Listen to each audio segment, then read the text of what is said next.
questions about Hepburn Wind at the Q&A time. Really happy to talk from Hepburn Wind. Also happy to talk from the Coalition for Community Energy perspective, which was it's a sort of network that we set up, a national network, so that we can all collaborate better because we're all quite under-resourced. And I should say that ATA is a very key component in that. ATA was one of the founding members of the Coalition for Community Energy as well. But yes, thank you for all coming. I have made some assumptions about tonight. I have assumed that largely all of you live in the urban settings. I know that Peter lives down near Anglesea, but apart from that, I have made an assumption that in general you live in the sort of city or suburbs. So I've tried to skew my presentation to make it relevant for you guys in your local communities.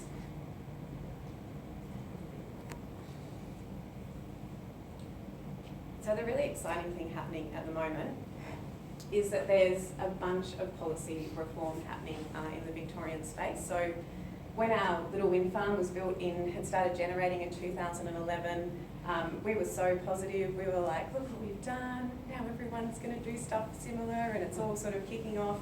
I think 2 months after generation, the state government passed the strictest wind regulations in the world.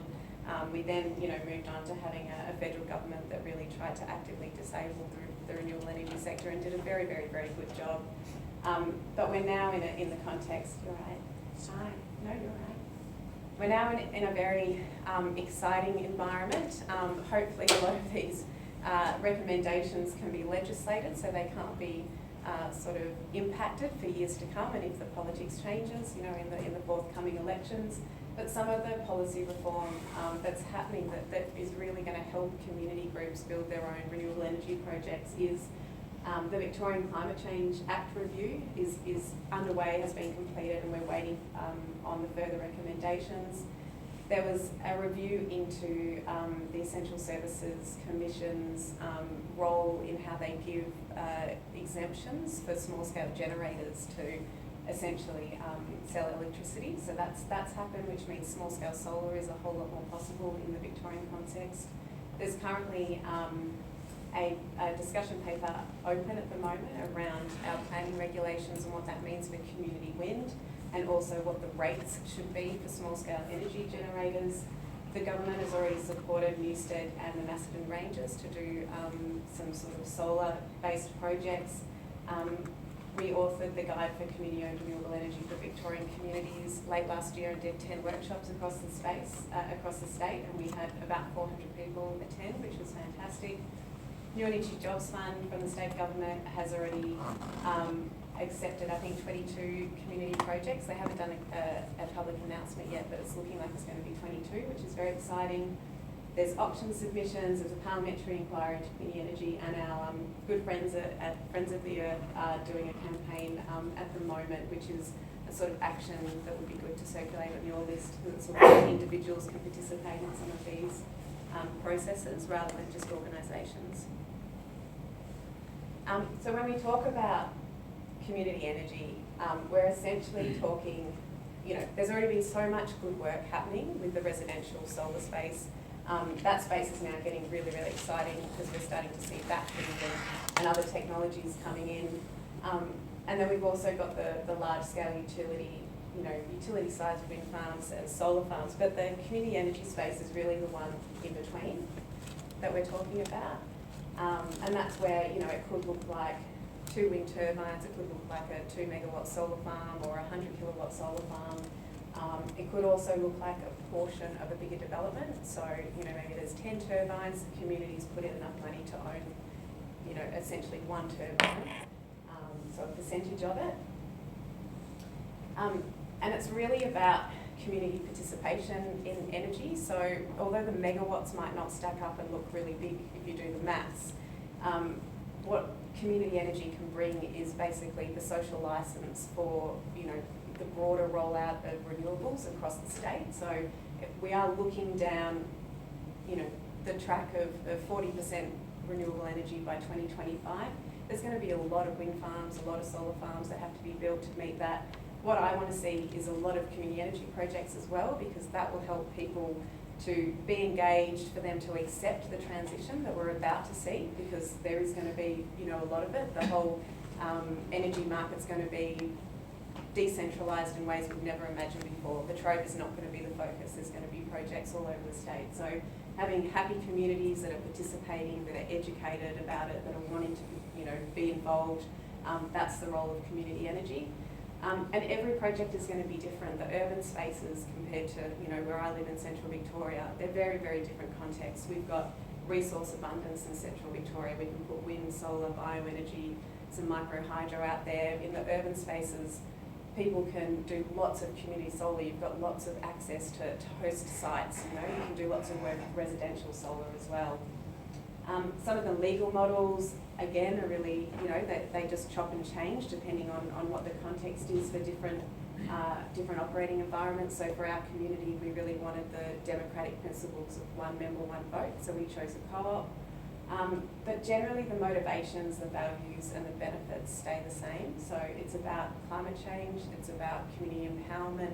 In regards to climate change, it's around strengthening your community, giving it something to mobilise around, regional development and diversification of local income streams. So although we're a pretty slow mover, across the globe, it is a really mainstream model in many, many countries. So Denmark was definitely the first mover. Right from the start of the 80s, they were doing community-owned wind farms. There's 2,000 community-owned turbines in Denmark, still currently.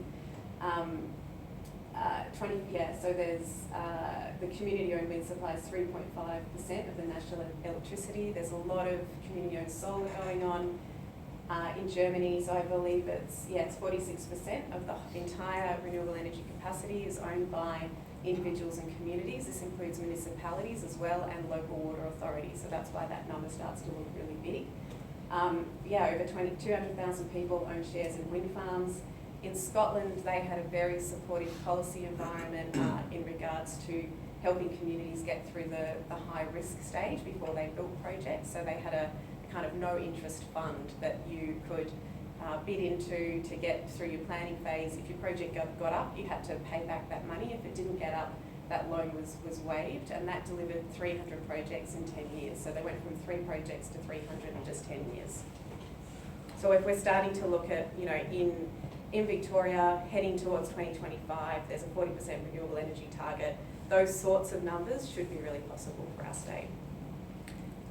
So how are we already doing the energy bit in Victoria? So I really love the MASH program up in Castlemaine. So it's a bulk buy solar program. They've already delivered 1.7 megawatts across the Goldfields area.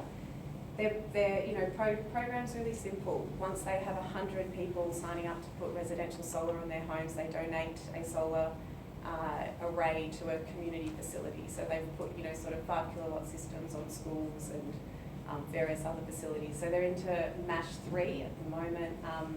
The ATA has been helping them out a little bit with that, and they're doing it's a battery and solar bulk buy system. Obviously Hepburn Wind, we're 4.1 megawatts, 2,000 members, $10 million invested. We've been generating now for 5.5 years. We're also seeing this real movement for councils becoming to pull their weight and sort of setting strong 100% renewable targets. So Lismore City Council is a really good example of that. And they're partnering with the community to deliver that. So they've got 2 community-owned 100 kilowatt solar systems on their wastewater treatment facility as well as their sports centre. And we're also seeing sustainability groups leading the way. And again, there's this real push, especially in the regional areas, to set 100% renewable energy targets. And then, definitely the sort of mixture of technologies is so completely different in all the in all the areas. So what totally renewable Yapping Dam will be able to do is so completely different to what would happen in Daylesford or happen in Castlemaine. But still, they're setting these targets and they're working out pathways to deliver them. So some of the operating models in the space, and I'll go into a couple of the community solar ones in more detail, are that we're seeing a lot of the donation and philanthropic kind of community solar projects. So that's Carena, the People's Solar, they're all doing a lot of those, and Generally, it's quite small scale, maybe between 3 and 20 kilowatts on site of community facilities. We're also seeing behind the meter community investment with solar, so that's the Repower Shoalhaven. Generally, these projects are just sub 100 kilowatts, so they're normally 99 kilowatts or 98 kilowatts, so that they are within the small renewable energy certificate market. The multi-household bulk buy, as I mentioned before, the MASH program and the community council partnerships.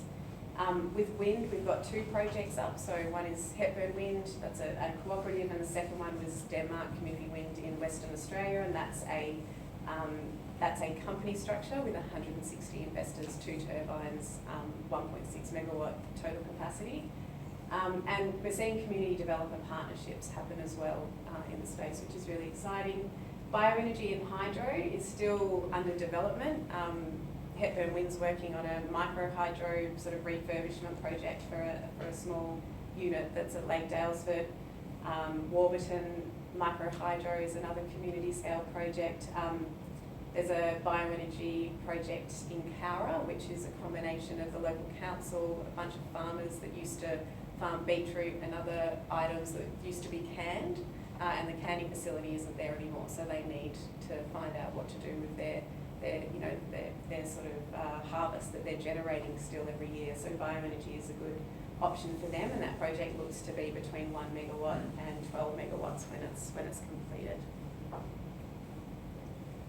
So some of the fun things about highly engaged communities, which I'm sure you would find from sharing time with your ATA people, or if you're involved in any of the more sort of activist spaces, is that there's this real empowerment that happens when people feel like they get to participate in actively trying to do good things for the climate.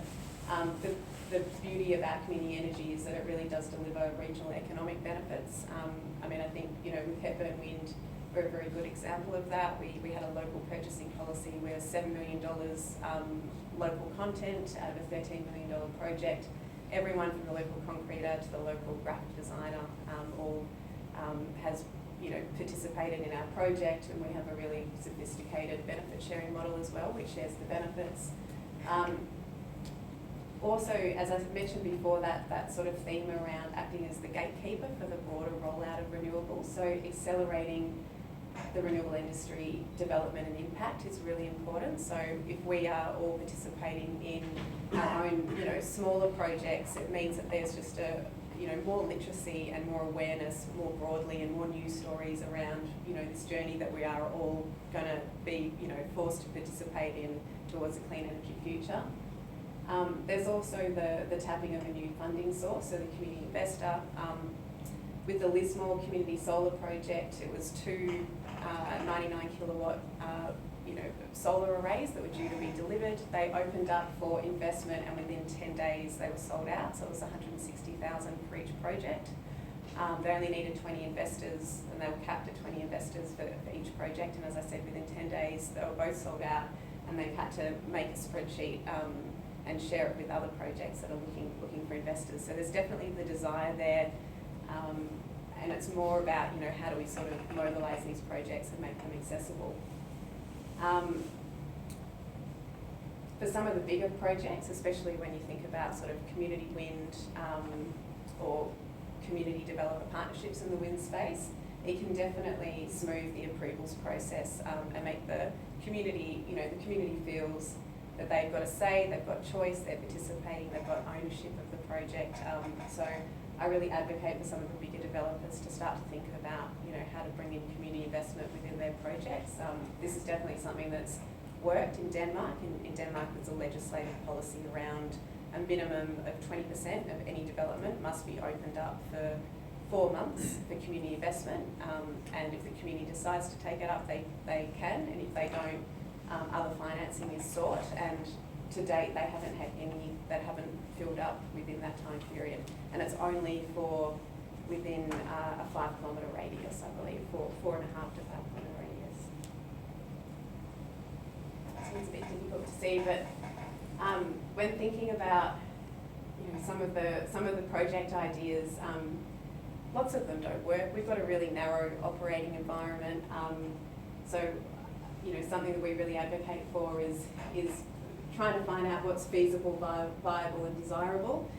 In an urban setting, you've got less choices, as I said, less mixture of technology choices, so your focus will often be more about probably community solar or residential solar or batteries. So I just wanted to touch on some of the community solar models quickly, and also let you know on, a big part of what Embark tries to do is make intellectual property free for people to access. So we have a whole bunch of resources around small scale solar on the wiki, including a small scale decision tree, how you can work with a host to identify if they're suitable to have a community solar facility on their roof, and just generic information around what is behind the meter solar. That's just a little graphic of the decision tree. So donation-based solar I mentioned earlier. So one of the big movers in this space is Carena. They're based out of South Australia, but they're national. I believe they've got 6 projects up now, might be up to 8. But essentially they work with the local community to crowdsource enough money to put a solar array on top of a community building, and then that the funds are essentially lent interest-free to the community facility, and then the payments go back into the fund, so it creates a sort of revolving fund, and then they're able to do other projects. They also do, they also have money that's available for energy efficiency up to 20 grand. So they're really just out in the space. They've got a vehicle. They're ready to work with communities, whether they're in urban or regional settings, so that they can start to kick off some projects in their local area. Repower Shoalhaven is now into their 3rd project. So their first one was on top of Bowls Club, and again, this is really the community investment, 20 investor limit. Each project is sub 100 kilowatts, so they're normally about 99 kilowatts. They've done a combination project for the 3rd one, so they got 3 different sites which together made up the 99 kilowatts. But the first 2 were standalone sites, and one, as I said, was the bowling club. That's a little graphic of how it works. And essentially these projects are generally between 7 and 10 years in length in regards to the investment. So people will get their sort of annual dividends and then offered a bullet repayment of their investment back at the end of the project. And the bowling club just goes on to owning the solar array. ClearSky Solar is another really big one. I think they are up to about 11 projects. They're largely active in New South Wales, but they are looking at other states, and I believe they've got a project in Victoria. Again, this sort of after 7 years, the ownership gets transferred to the host site. Really good rates of return with ClearSky. They're all volunteer run, and they've got a nifty little system that it's based around a trust model, so it's a slightly different version of the others.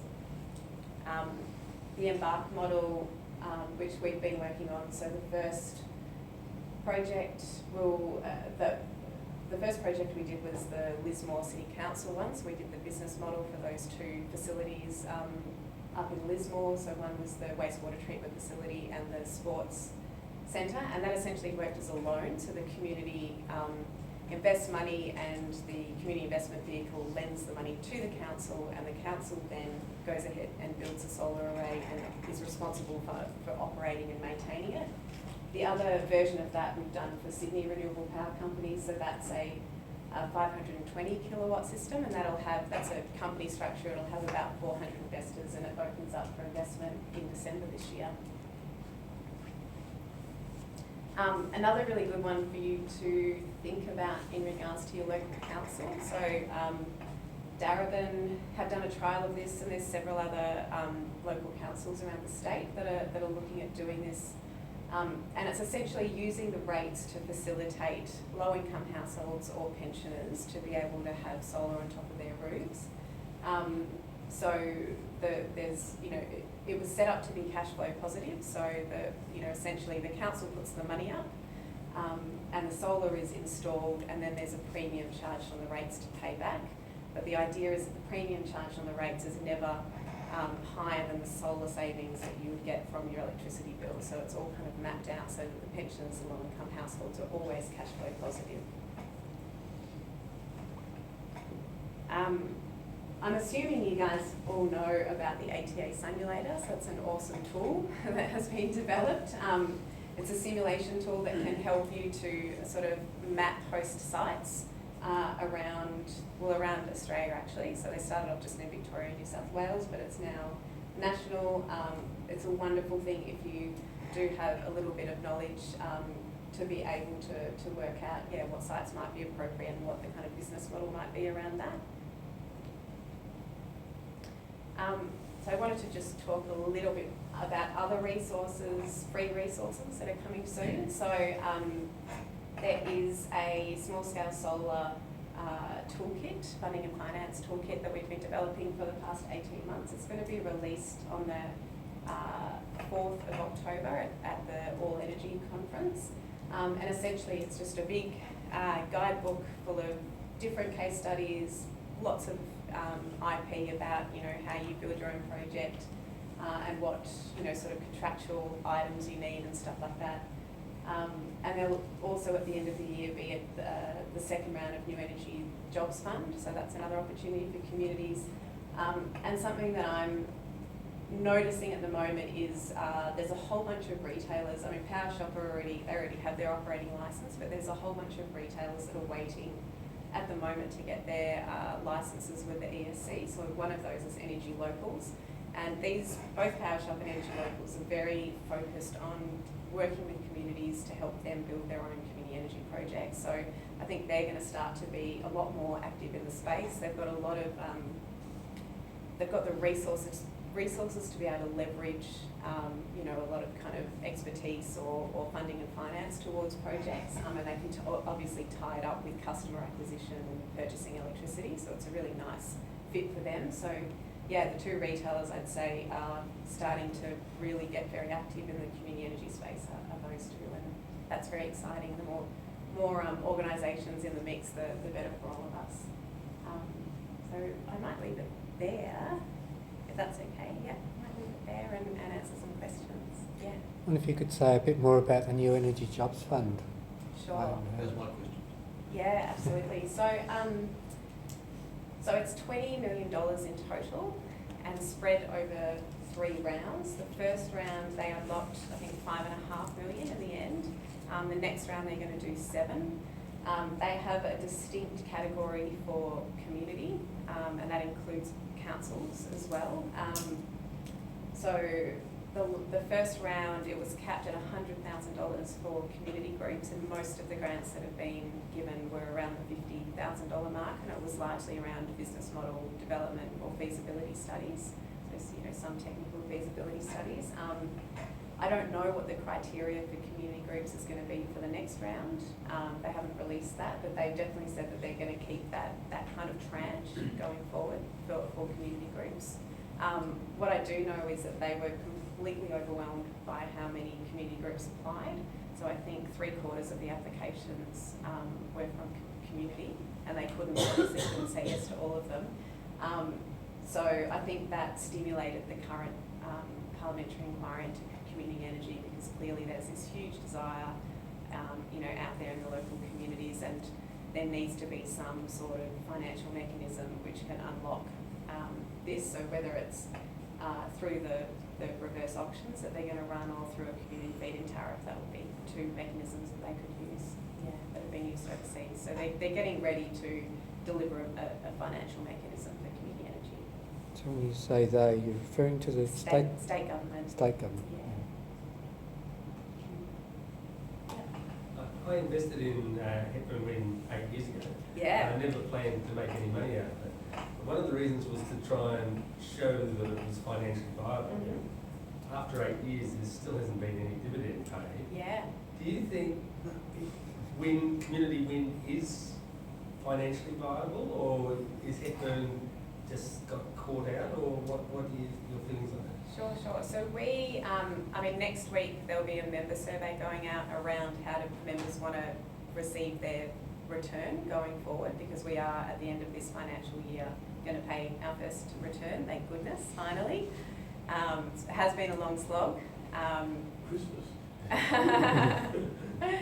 Yeah, so we, no one could have forecast the type of political and market turmoil that we were exposed to. So a lot of when I, sort of advocate to the state government around having this financial mechanism that can give a secure price to community groups, because otherwise the market and the politics, it's too much risk. Communities won't want to go ahead and build their own projects, because why would you if the federal government could pull the renewable energy target or, pull the carbon price and the market, would completely collapse. So we got very exposed as the pioneering project. I was just giving an example before around, I've just finished our annual report for the year. The all-in price, which is the combined price for what we get for spot electricity as well as LGCs for this end of financial year was $117, which is back on track. That's what the original forecasts were. Last year it was 67. So we've taken a massive hit on our bottom line. Luckily, the income levels at the moment mean that we can quickly catch up. So we've done a couple of things really well. Our original debt was $3.1 million, and we were scheduled to pay that over a 15-year period. We're now 5.5 years in, and we're down to 600,000. So that's we've been rapidly paying off debt far ahead of schedule, and now we're in a position where we can recoup money and pay back our accumulated losses because the income level's so high. So we're totally back on track, but we also want to think about growing and expanding locally. So solar at the wind farm, other projects, and to do that we need a no-risk scenario so that we can get a secure price going forward. During all the political turmoil, there was only one wind farm built in Victoria. It was called Chepstow. It was a 3-turbine project. It was, it's financially viable. It got a PPA for $120. It's off and flying. So the amounts that we paid to build our wind farm back when we paid them, we could have built 3 turbines for the price of 2 now if we were to build now. For a project like Woodend, who they're looking at 5 turbines, 5 3-megawatt turbines, it totally makes economic sense as well. So that answers the question. We did get caught out. Nobody could have forecast what the political pressures would have been. I think we've done very well to survive in that operating environment where it dropped to, pretty much half price for a couple of years. And we're quickly, sort of back on track and about to make a return. Definitely, I think that the space, if you can get a confirmed price, the space is really open for future wind developments. Also for bioenergy, which can be very, very expensive. That's another one where they'll really need a secure price. Solar already kind of makes sense on lots of levels, but yeah, definitely a no-risk scenario means that lots of communities can just get on and build their own projects. Do you see that through community investment you'll be able to have a fit as opposed to The auction? Or the industry-controlled abolition of fit? By the way, I think you mean serious other problem there. But so if you've got, say, 100 kilowatts on 20 houses, yeah. you'll be able to pay those people a fit. A feed-in tariff. Who? The government or? No, you as the operator. As the operator. Yeah, I mean, some retailers are already doing that. So I know PowerShop has just done a trial, they call it My Neighbourhood Solar up in New South Wales, where they've essentially charged 4 cents a kilowatt on top of the price. That would just be on their standard product, and said, in this local postcode, if you support your neighbour, having solar on their roof, and you want to pay them for doing so, you can essentially create a tariff, and it'll be 4 cents on top of the kilowatt, and then if you're in that local area and you're willing to pay that, then that will bump up the tariff that those people get normally, which is 7 cents. So it'll bump it up to 11 cents. It means that they get more. So there's retailers doing that in the space. In regards to operators, there's lots of complexity around, it's called virtual net metering, or just, how the distribution network factors in that for how economically viable it can be. So there was a rule change, it's up at the moment around reduced charges for distribution networks. So for them to get, a little bit less if there's lots of local generation going on. I'm doubtful that it'll go through, but there's definitely lots of interest in the space that we should be able to trade energy. Operators should be able to create their own tariffs. I think that's a way wrong. There's too many barriers to entry, especially cash barriers. Yeah. Some of in the States, they start trying to do that. Yeah. They've just found brick wall after brick wall. Yeah. But I was thinking more in a community sector, you could at least theoretically create a micro-fit system. Yeah, you can, absolutely. Yeah. Where you could say, well, if you 20 people in your community, we can now start planning a micro-fit, as you say, a micro-net metering concept. Rather than the power shop ones, I suspect has other technical issues. Yeah, but we, with Hetland Wind, we plug into the grid and we have to sell via a retailer. So for us, so we're not in a community grid or anything like that. If you, potentially in a community grid, you could look at creating your own tariff structure within it, but we very much plug into the grid. I'd like to follow up on that because if you've got a micro fit, you couldn't do that in Victoria, surely, because the regulations. You hit the brick walls. You might be able to do it in New South Wales, but would it work here? No, well, you can't in regards to the distribution network. You could theoretically, but the business model wouldn't stack up. It would be paying through the roof to create a micro fit. Ideally in the future, I'd like to see the government deliver a community fit, and then it's just secure for a 20-year period or something like that. I think that's the sensible approach, or the option price. Okay. So I guess related to the last question is, so more generally, what are the current barriers for the uptake of community energy, community renewable energy projects, and what would be the policies that would be able to enable these projects to deploy? Yeah, there's so many. Do you want to see the list that I wrote for the parliamentary inquiry? It's like this long, which I can share with you. But look, there's so many mechanisms that could drive it, and there's so many as well that need to be sorted. So, I mentioned before the PILOR, which is the rates issue. There's a discussion paper about at the moment. Hepburn Wind's the only organisation that's exposed to that at the moment, but the reality is that local government rates were built for coal generators, and if you're a small scale operator, you have to pay the same amount. It's a fixed rate. It's $40,000. So that's an incredible fee if you're a solar farm or something like that. So there's all these very micro nuanced things that need to happen. But then on a broader level, those things can be worked out. We really need to have a really high target for community energy. We need a financial mechanism to drive it, and we need support agencies and education programs to ensure that people are engaged and are part of the transition. Some things which we're talking about, like around virtual net metering and the reduced network charges, would be fantastic. Like, they're really taking off in other spaces. That would enable things like solar gardens to just happen and really work.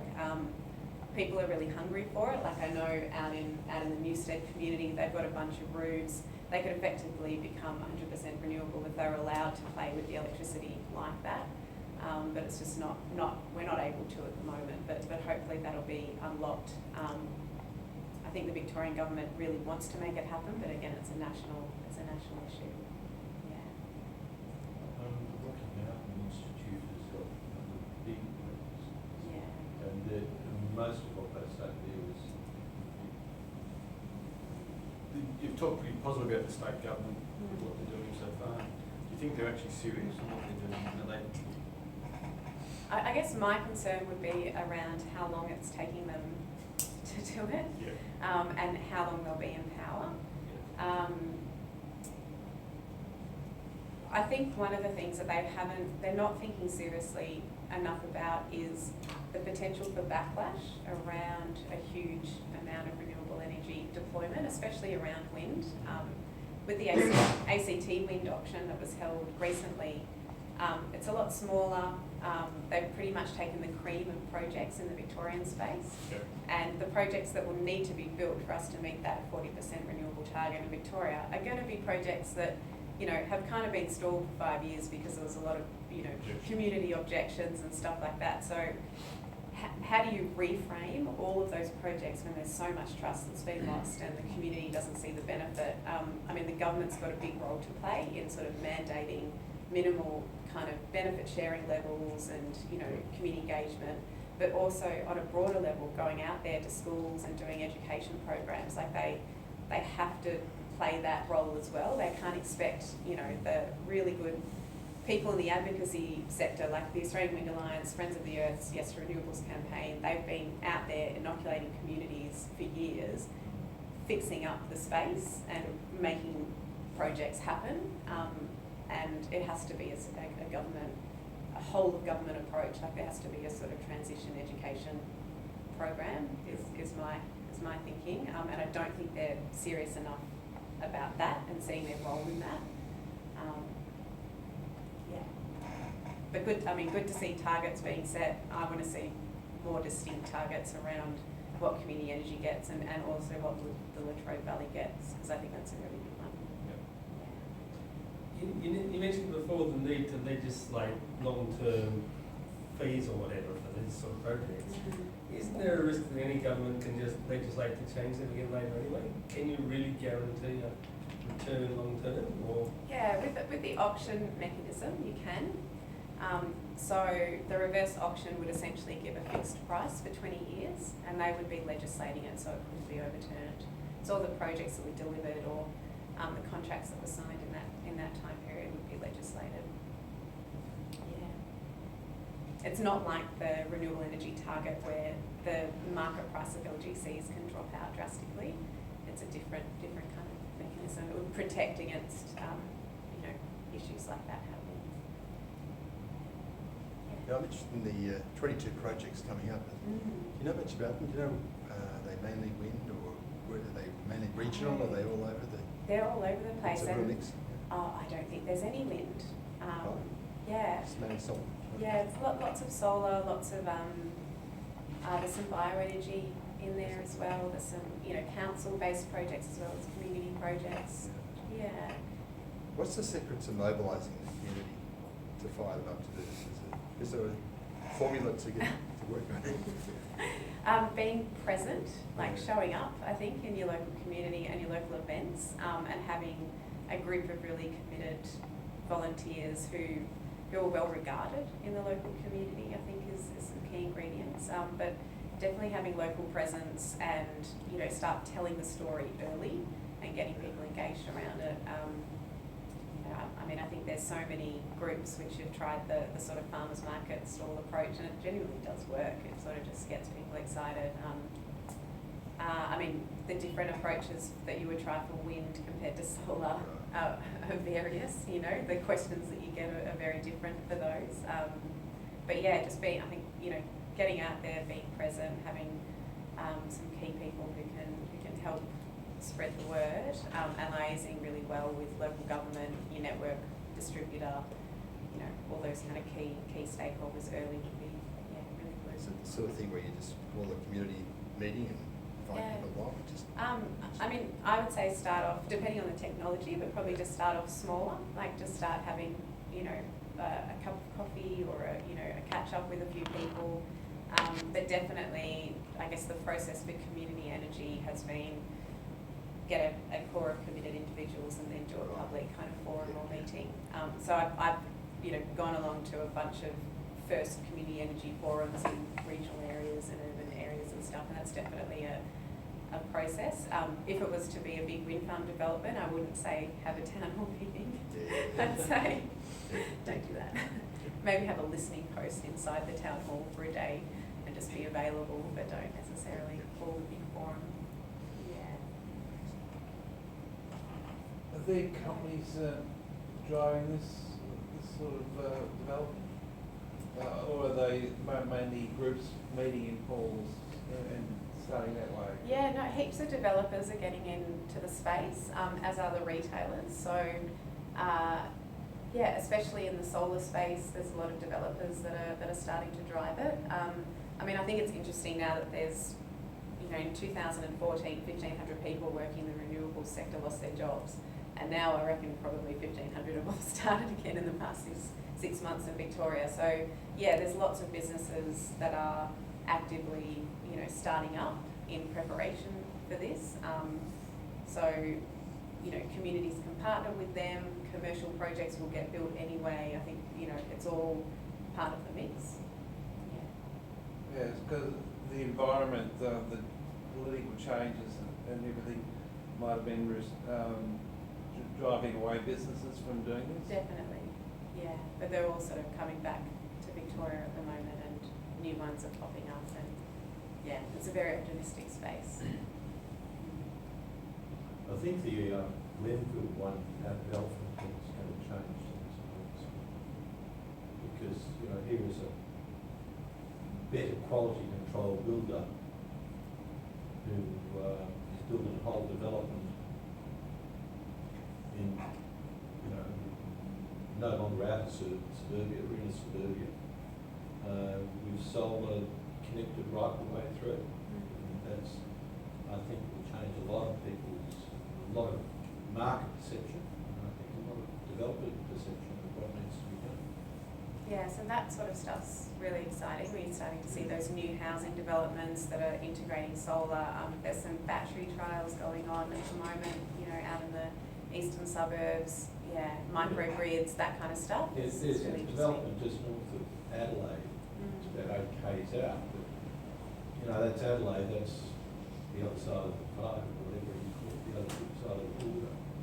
But to have Bengal basically, in a suburbia, building a huge site where every house is going to be solar and have battery and designed around EVs.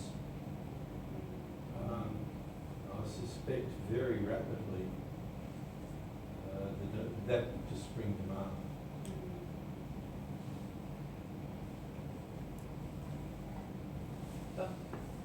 Kind of a change of topic.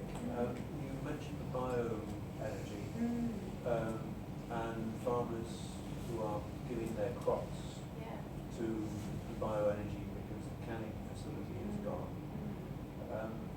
That really made me step back because when I personally think bioenergy, I tend to think using waste biomaterial for making the energy.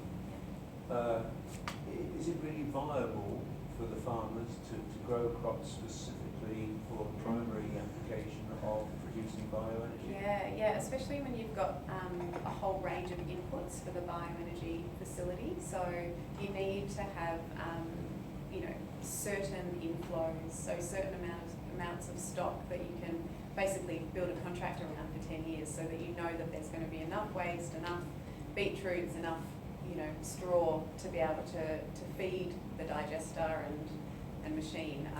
So within the Hepburn Shire, they're looking at a small unit. This is our local council is looking at a unit, and that's only waste to energy streams.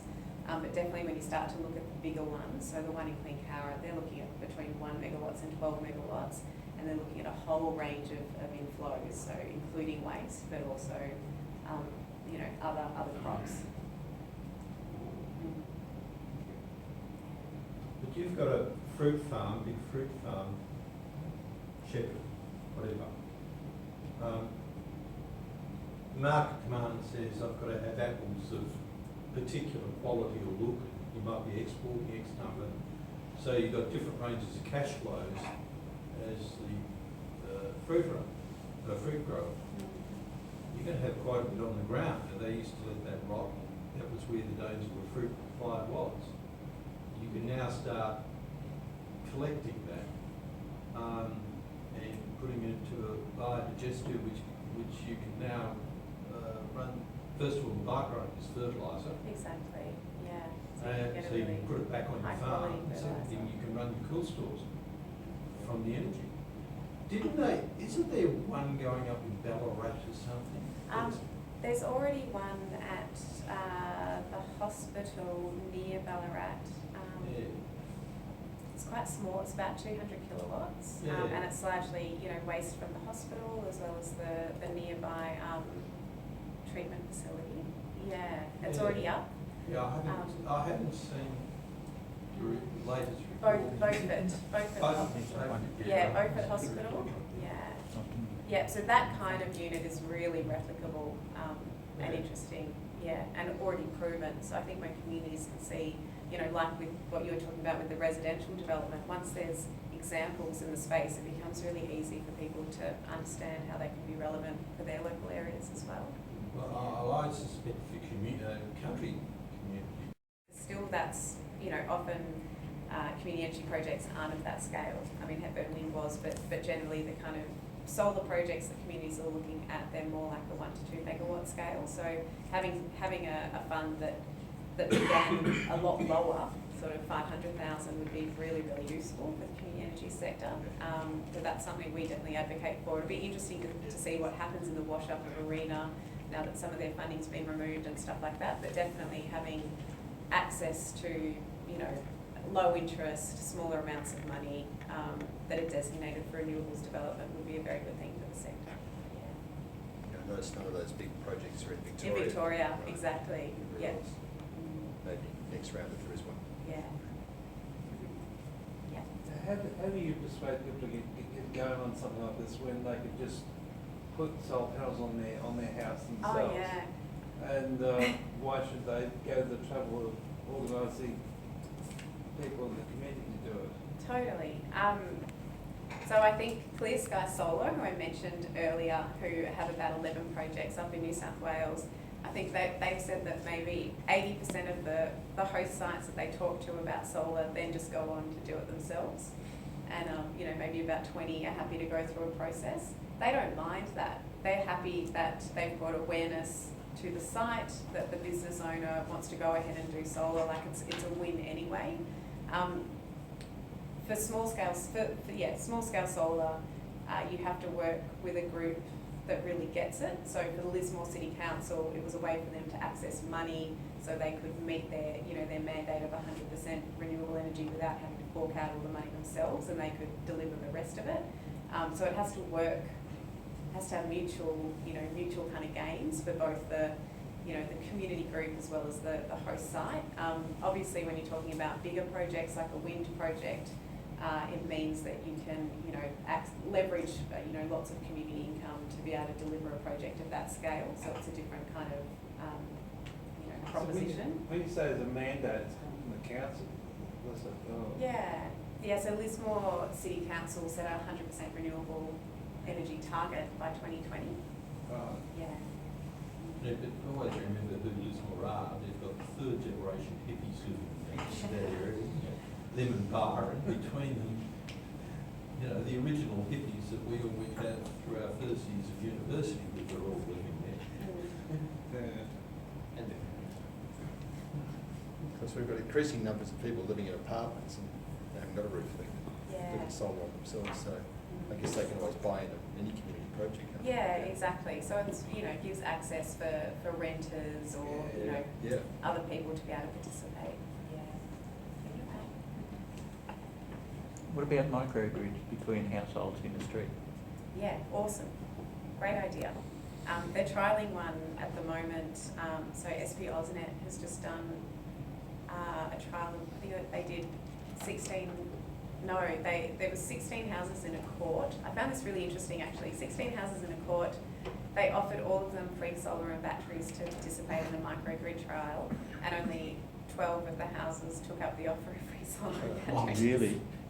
Was this the one up at Mooroolbark? Yeah, Mooroolbark, exactly. Uh, So, you know, even when it's free and on the table, still some people aren't there yet and don't want to participate like that.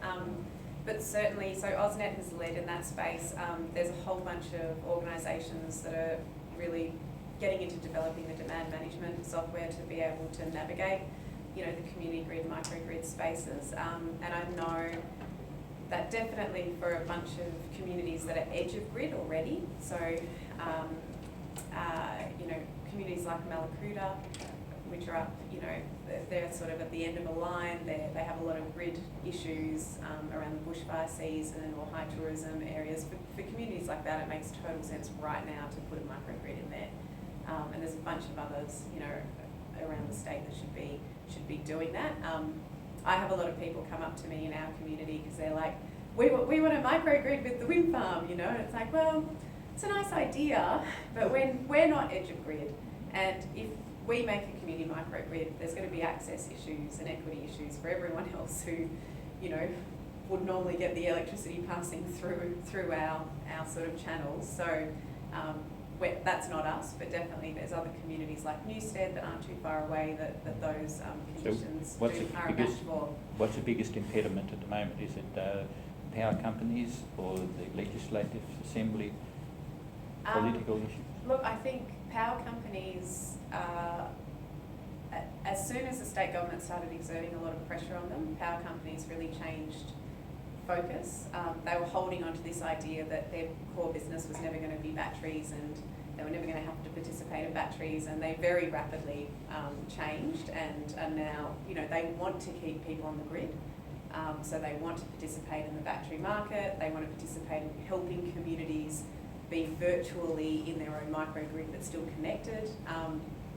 I think the barriers are being removed, and I think the network distributors are active in that space. They want to do it. They're talking to lots of community groups about how to make it happen. So we as electors should lobby our Member of Parliament, you mean? Sorry? We as electors should lobby our Member of Parliament. Yeah, exactly.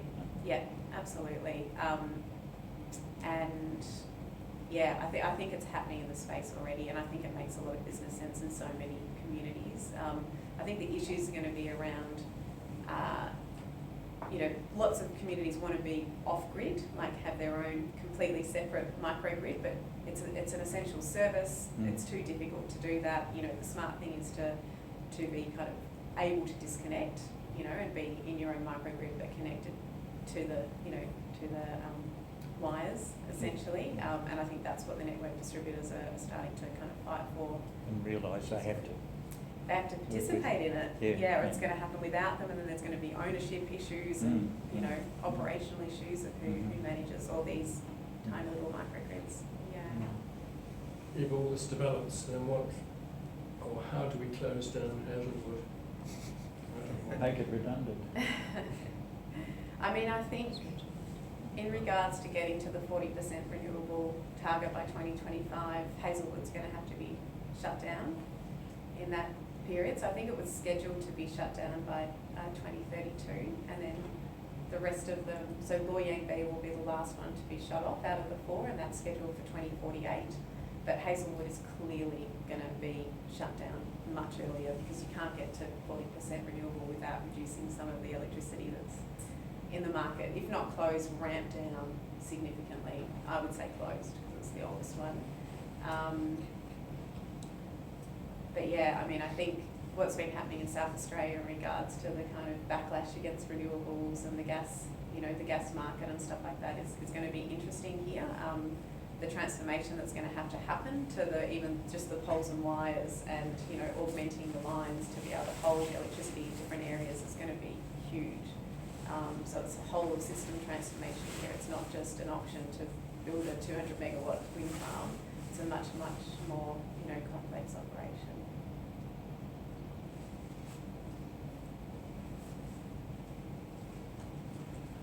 I'd like to come back to a small question, having had these big ones.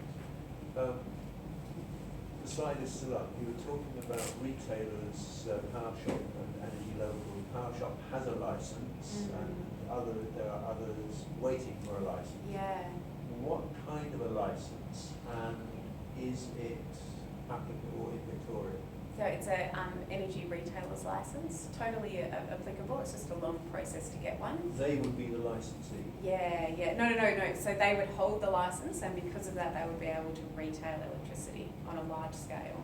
Like Red Energy? for Yeah, instance. like Red Energy, like Power Shop. It's just Energy Locals is a social enterprise, so it's a bit of a different model. They're not necessarily for profit. Yeah. I think I read somewhere, and I think it was Power Shop, that they estimate it cost them about 40 mil to set up Yeah. as a retailer. There's insurance issues, there's a whole pile of issues. It's not a cheap No. exercise. So, It's one of the impediments, they say. So Anova set up in the northern New South Wales. It's a That was community-owned right, I think I read it. community-owned retailer. They set up for I think $7 million, Yeah. but it's not viable really until you hit the 20,000 customer mark. So you have to ramp up really quickly to get to your 20,000 mark. That was one of Byron.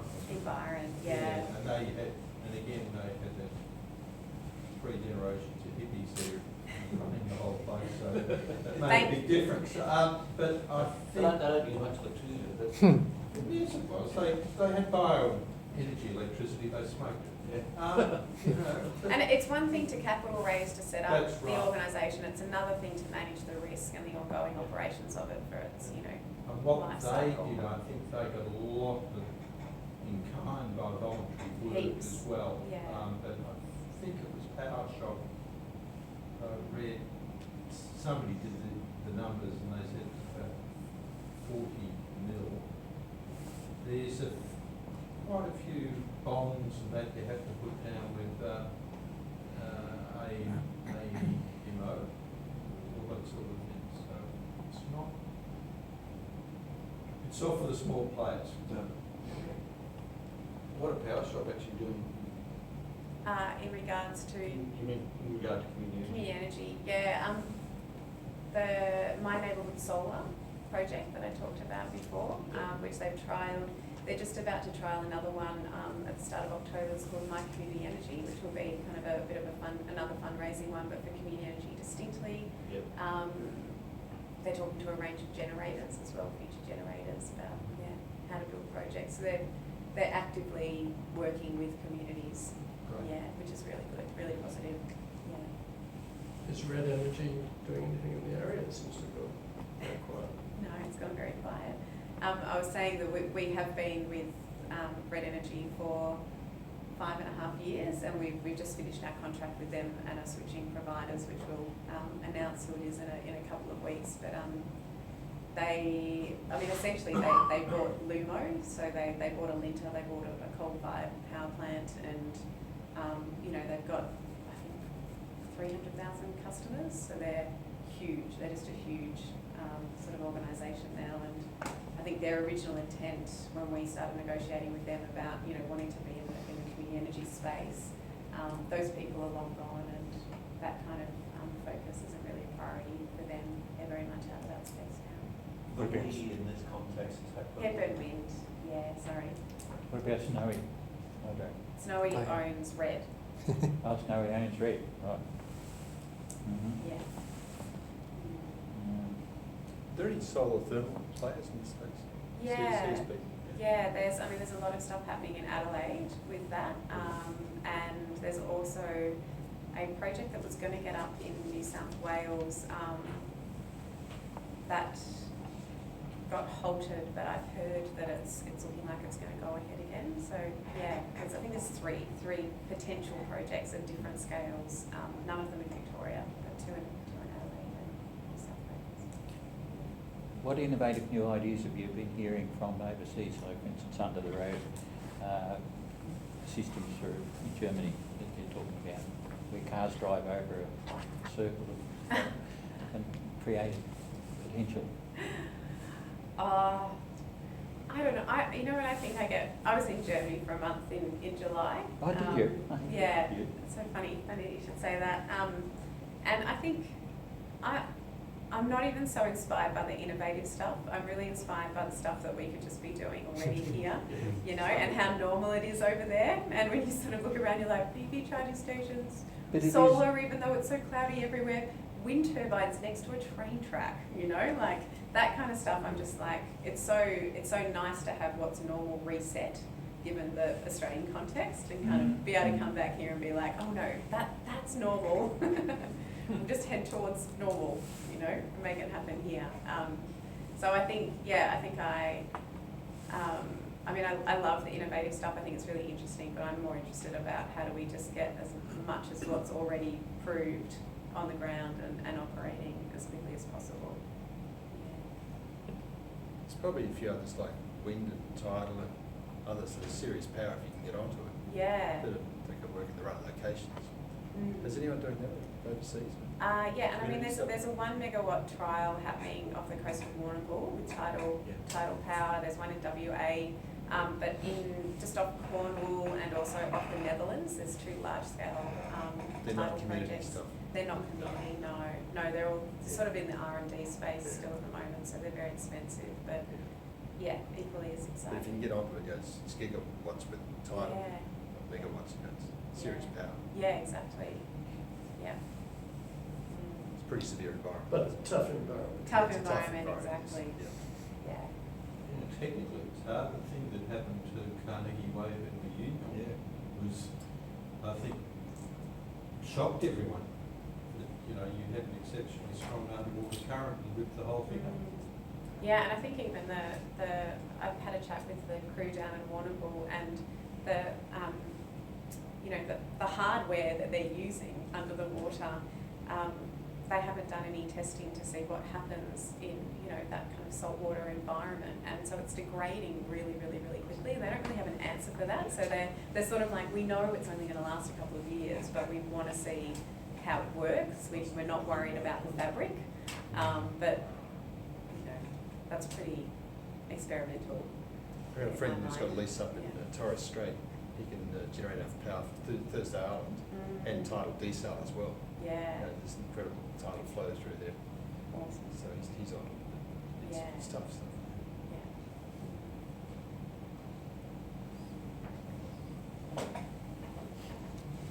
Your last chance is coming up. Well, I think it's time to say thank you to Tara in the appropriate fashion.